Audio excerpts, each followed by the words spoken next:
وہ عورت جو محلے پر راج کرتی تھی، جس کی بات آخری حکم سمجھی جاتی تھی، سب اسے کہتے تھے چھٹن کی اماں۔ مگر آخر وہ اتنی طاقتور کیوں تھی؟ یہ سب جاننے کے لیے ویڈیو کو آخر تک دیکھیے گا۔ کہانی گھر سندھی اردو میں خوش آمدید۔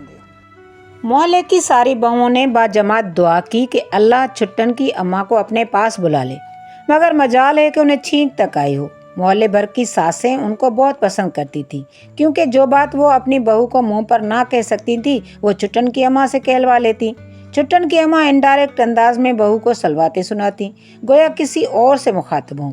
تاہم جب وہ بہو شکایت کرتی اور شوہر یعنی چھٹن کی اماں کے بیٹے سے شکوہ کرتی تو وہ حیران ہو جاتا، اور جب بیٹا ماں سے پوچھتا تو چھٹن کی اماں کہتی، میں نے تو تمہاری بیوی سے کچھ نہیں کہا، میں تو خدا لگتی بات کرتی ہوں۔ اگر اس نے میرے کہنے کو اپنے اوپر لے لیا ہے تو اس کا مطلب ہے کہ وہ انہی عیوب کی مالک ہے۔ اب بیچارہ شوہر لاجواب ہو کر رہ جاتا۔ شاہد صاحب کا بیٹا فوج میں تھا اور اپنی شادی کے سلسلے میں آیا ہوا تھا۔ دلہن کی والدہ نے دیکھا کہ روٹیاں پکانے کے لیے ملازمہ آتی ہے، جب سالن بہویں بناتی ہیں۔ سالن بنانے کے لیے دن مقرر تھے کہ کس دن کس بہو کی باری ہوگی۔ ان میں سے ایک بہو کی حرکت یہ تھی کہ سالن میں کبھی نمک تیز ہوتا، کبھی مرچ تیز ہوتا اور کبھی سالن جل جاتا۔ چنانچہ چھٹن کی اماں نے فیصلہ کیا کہ اس بہو کی مستقل ڈیوٹی سالن بنانے پر لگائی جائے تاکہ وہ ٹھیک طرح سے کھانا پکانا سیکھ سکے۔ جب دلہن کی ماں کو معلوم ہوا کہ ان کی بیٹی کو کھانا پکانا نہیں آتا تو انہوں نے گزارش کی کہ اس سے کھانا نہ پکوایا جائے۔ چھٹن کی اماں نے شاہد صاحب کی بیگم کو مشورہ دیا کہ شادی کے بعد بیٹے کو تو واپس ڈیوٹی پر جانے دیں، لیکن بہو کو روک کر رکھیں اور اسے تبھی بھیجیں جب وہ اچھی طرح سالن بنانا سیکھ لے۔ یہ بات جب دلہن کی ماں کو معلوم ہوئی تو وہ گھبرا گئیں۔ چنانچہ 8 دن بعد جب دولہا واپس اپنی پوسٹنگ پر جانے لگا تب دلہن نے خود سالن پکا کر میز پر رکھا، جس کی سب نے تعریف کی۔ یوں بہو کو ساتھ رخصت کیا گیا۔ محلے میں کوئی فوتگی ہوتی تو غسل میت کے لیے چھٹن کی اماں فوراً پہنچ جاتی۔ ان کی دلی خواہش ہوتی تھی کہ وہ اپنی زندگی میں زیادہ سے زیادہ میتوں کو غسل دیں۔ محلے کے شرارتی لڑکوں نے ایک دن ان کے گھر کے باہر بڑے حروف میں لکھ دیا کہ یہاں زنانہ غسل میت کے لیے عملہ فری دستیاب ہے۔ یہ پڑھ کر وہ غصے سے کانپ اٹھی اور ان لڑکوں کو بد دعا دی، تمہاری ماؤں کو بھی کوئی غسل دینے والی نہ ملے۔ امی نے بچپن میں چھٹن کو قرآن پڑھایا تھا، اس لیے وہ ان کا بہت احترام کرتی تھی۔ ہماری امی ہی محلے کی وہ واحد خاتون تھی جن کی بات چھٹن کی اماں سن لیا کرتی تھی۔ اماں نے انہیں کئی بار ہر معاملے میں ٹانگ اڑانے پر ڈانٹا، مگر وہ گردن جھکائے خاموشی سے سن لیتی تھی۔ وہ 3 دن میں ایک قرآن پاک ختم کر لیا کرتی تھی۔ اس لیے جہاں بھی قرآن خوانی ہوتی انہیں بلا لیا جاتا اور وہ فوراً پہنچ جاتی۔ ان کا خاندان چاندی کے کاروبار سے وابستہ تھا۔ گھر میں خوشحالی تھی، مگر ان کی جاہل بہویں ہر روز نت نئے فیشن اپناتی، جس پر چھٹن کی اماں کو سخت اعتراض ہوتا۔ ان کی ایک بہو نے بیل باٹم سلوایا جو انہیں بالکل پسند نہ آیا۔ جب بھی وہ بہو کو یہ پتلون پہنے دیکھتی کہتی، آج پھر ہاتھی کے کانوں والی پتلون پہن لی۔ البتہ ان کے گھر کی کوئی بہو بال نہیں کٹوا سکتی تھی۔ ہاں، متین صاحب کی بہو نے بال کٹوائے تو انہوں نے اس کا نام گنجی بہو رکھ دیا اور وہ اسی نام سے محلے میں مشہور ہو گئی۔ محلے کے لڑکوں کی شادی میں وہ خود اپٹن بناتی تھی، جس کی خوشبو سے سارا کمرہ مہک جاتا۔ وہ ایسا قورمہ بناتی تھی کہ بڑے بڑے ماہر باورچی بھی شرما جائیں، مگر ان کی بہویں کہتی یہ ان کا کمال نہیں بلکہ مسالے اچھے ہوتے ہیں۔ جب یہ بات چھٹن کی اماں کے کانوں تک پہنچی تو انہوں نے فوراً حکم دیا کہ بہو بادام والا قورمہ تو بناؤ، اور قورمہ تیار ہوا، مگر اس میں کچھ بادام کچے اور ٹوٹے تھے۔ چھٹن کی اماں نے موقع غنیمت جانا اور فوراً تانا دیا، تمہاری ماں نے تمہیں کچھ نہیں سکھایا؟ بھلا شاہی ڈش بنانا بھی کوئی عام بات ہے؟ اس کا اصول تھا کہ محلے کی کوئی لڑکی چمچے سے نہ کھائے، ورنہ ہاتھ سے کھانے کا ذائقہ چلا جاتا ہے۔ ان کی اپنی دنیا، اپنے اصول تھے جن سے وہ 1 انچ بھی پیچھے ہٹنے کو تیار نہ تھی۔ یہ عجیب بات ہے کہ جن گھروں میں عورتوں کی آواز بہت اونچی ہوتی ہے وہاں مرد بہت آہستہ بولتے ہیں۔ یہی حال چھٹن کی اماں کے گھر کا تھا۔ ان کی آواز اتنی بلند تھی کہ محلے کے آخری نکڑ تک سنائی دیتی تھی۔ متین صاحب کی بہو جو محلے میں گنجی بہو کے نام سے مشہور تھی، ہسپتال کے لیبر روم میں درد ذہ کے باعث پڑی ہوئی تھی۔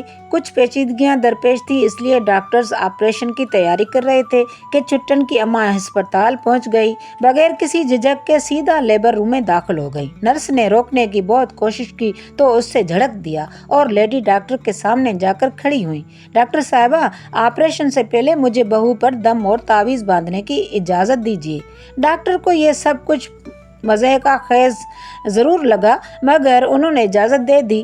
چھٹن کی اماں نے کچھ پڑھ کر بہو پر دم کیا اور پھر اپنے پرس سے سفید کاٹن کا ایک لمبا تعویذ نکال کر بہو کی کمر سے باندھ دیا۔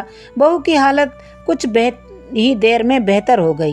انہوں نے جلدی سے تعویذ کھول کر بٹوے میں رکھا اور جس رفتار سے اندر آئی تھی اسی رفتار سے باہر نکل گئیں۔ بعد میں انہوں نے بتایا کہ یہ تعویذ ایک بزرگ نے انہیں دیا تھا اور خاص تاکید کی تھی کہ اس کے بدلے میں کچھ پیسے نہ لینا، ورنہ اس کا اثر ختم ہو جائے گا۔ متین صاحب کی بیوی اور بہو کی ماں ان کی بہت شکر گزار تھیں، لیکن انہوں نے تحفہ یا رقم لینے سے انکار کر دیا۔ وہی گنجی بہو جو ہمیشہ ان سے خار کھاتی تھی، اس روز ان کی احسان مند ہو گئی۔ سارا محلہ انہیں پیٹھ پیچھے خپتی بڑھیا کہتا تھا، لیکن اس واقعے کے بعد سے لوگ دل سے ان کی عزت کرنے لگے۔ لوگ تعویذ مانگنے آنے لگے تو انہوں نے سب کو ڈانٹ دیا کہ مجھے مولوی نہ بناؤ۔ ایک دن وہ پریشان ہو کر ہماری امی کے پاس آئیں۔ ہم سمجھے کہ کسی بہو کا قصہ لے کر آئی ہوں گی، مگر بات کچھ اور نکلی۔ کہہ رہی تھی برادری سے چھٹن کے لیے ایک رشتہ آیا ہے، مگر لڑکا ان پڑھ تھا، اس لیے چھٹن نے صاف انکار کر دیا۔ استانی جی، برادری میں لڑکے ہوں تو لڑکی باہر کیوں دے دی جائے؟ ہم تو اگر لڑکی بڑی بھی ہو تب بھی برادری کی وجہ سے اس سے شادی کر دیتے ہیں۔ یہ لڑکا 3 سال سے فیل ہو رہا ہے، مگر اپنے ابا کی دکان پر بیٹھتا ہے اور بزنس میں دلچسپی رکھتا ہے۔ کھاتے پیتے لوگ ہیں، اور کیا چاہیے؟ امی نے کہا چھٹن سے بات کریں گی۔ پھر میری امی نے چھٹن کو سمجھایا کہ بیٹا، میں تمہاری استانی ہوں، میری بات مانو۔ ماں باپ جو کہہ رہے ہیں وہ مان جاؤ، وہ مجبور ہیں، برادری کے اصولوں کے خلاف نہیں جا سکتے۔ چھٹن اماں کے دباؤ میں آ کر رو دی اور آخر کار رخصت ہو گئیں۔ متین صاحب کی بیگم سے ان کی دوستی بہت گہری تھی۔ وہ اپنے سارے دکھ ان سے بانٹتی، کہتی کہ جوانی میں ساس کی باتیں سنی، اب بڑھاپے میں بہوؤں کی سن رہے ہیں۔ لیکن میں ان کی یہ بات کبھی نہیں مانتی تھی، کیونکہ ان کی بہویں انہیں جواب تو نہیں دیتی تھی، مگر کرتی اپنی مرضی تھی۔ گھر کے ہر مسئلے کا حل آخر کار امی کو نکالنا پڑتا تھا۔ وہ ان کو سمجھاتی کہ بہوؤں کے معاملات میں دخل نہ دیا کرو، اگر وہ فلمیں دیکھنے جاتی ہیں تو جانے دو، مگر چھٹن کی اماں کہاں مانتی تھی۔ ادھر ان کی بہویں شکایت لے کر امی کے پاس آتی تو امی انہیں دلاسا دیتی کہ وہ زبان کی تیز ہیں مگر دل کی بہت اچھی ہیں۔ میں انہی دنوں امریکہ جانے کی تیاری کر رہی تھی۔ سیٹ کنفرم ہونے کے بعد چھٹن کی اماں آئیں، قرآن کی آیات کا دم کیا اور دعا دی کہ اللہ کرے جہاز والے تمہیں اچھا پلنگ دیں، آرام سے سو سکو۔